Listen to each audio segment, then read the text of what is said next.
ஒரு அழகான குடும்பம். அப்பா, அம்மா அவங்களுக்கு 2 குழந்தைங்க. 10 வயசுல ஒரு பொண்ணு, 6 வயசுல ஒரு பையன். அப்பா, அம்மா 2 பேரும் வேலைக்கு போறாங்க. குழந்தைங்க படிக்கிறாங்க. அன்னைக்கு திங்கட்கிழமை காலையில பார்த்தீங்கன்னா, அப்பா, அம்மா வேலைக்கு போயிட்டாங்க.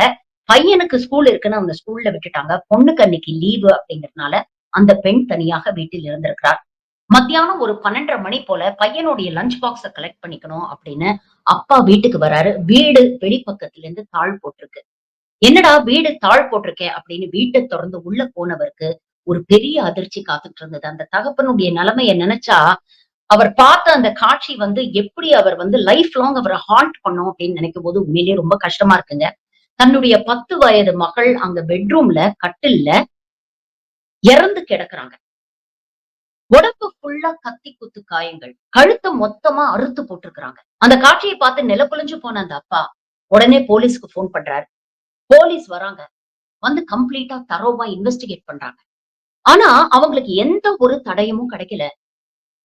இத எப்படி ப்ராசஸ் பண்றதுன்னே தெரியாம 5 சிறப்பு தனிப்படை அமைத்து ஃபர்தரா இன்வெஸ்டிகேட் பண்ணி, இந்த கொலையை செய்தது யார் அப்படின்னு கண்டுபிடிக்கணும் அப்படின்னு முயற்சி பண்றாங்க.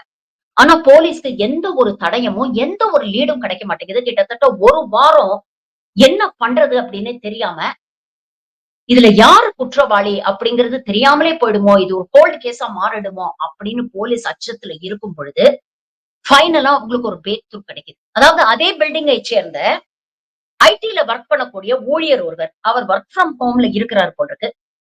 அப்ப அவர் சொல்றாரு, இந்த சம்பவம் நடந்த அன்னைக்கு, இந்த பக்கத்து பில்டிங்ல இருக்கக்கூடிய ஒரு 14 வயது பையன், சிறுவன்.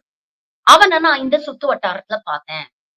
அவனுடைய நடவடிக்கைகள் எனக்கு சந்தேகத்த ஏற்படுத்துற மாதிரி இருந்தது. ஆனா அப்போ எனக்கு அது ஒரு பெரிய விஷயமா தெரியல. எதுக்கும் அந்த பையன வேணா விசாரிச்சு பாருங்க. அந்த பையனுக்கு ஏதாவது தெரியுமா? அப்படின்னு கேட்டு பாருங்க அப்படின்னு சொல்றான். சரி இந்த பையன விசாரிக்கலாம்னு போலீஸ் அவன் வீட்டுக்கு போனா, அந்த பையன் ஸ்கூலுக்கு போயிருக்கான் அப்படின்னு சொல்றாங்க. சரி ஸ்கூலுக்கு போய் அந்த பையன கூப்பிட்டு ஸ்டேஷன்ல கூட்டிட்டு போய் அவங்க விசாரணை பண்றாங்க. விசாரணை பண்ணும்பொழுது ஆரம்பத்துல அந்த பையன் சொல்லியிருக்கான், "இல்ல, இல்ல. அவங்க எனக்கு நல்ல நண்பர்கள் தான். எனக்கு நல்லா தெரியும். அந்த தம்பியோட நான் அடிக்கடி விளையாடுவேன். இன்ஃபாக்ட் அந்த தம்பி இறந்து போனதுக்கு அப்புறம் அந்த வீடே அப்படியே துக்கத்துல மூழ்கி கிடக்கும் பொழுது, இவன் போய் அந்த பையனுக்கு ஆறுதல்லாம் சொல்லியிருக்கான். என்னுடைய நல்ல நண்பன் எனக்கு தெரியாது. ஆனா சம்பவம் நடந்த அன்னைக்கு காலையில ஒரு 10, 10:30 மணிக்கு அப்பா, அப்பான்னு அந்த பொண்ணு கூச்சல் போட்ட சத்தம் மட்டும் எனக்கு கேட்டுச்சு அப்படின்னு சொல்லியிருக்கான். இந்த பையன் சொல்லக்கூடிய விஷயங்கள்ல முன்னுக்கு பின் முரணாக நெறைய விஷயங்கள் இருந்ததுனால, அவன மேலும் துருவி துருவி விசாரிக்கிறாங்க போலீஸ்.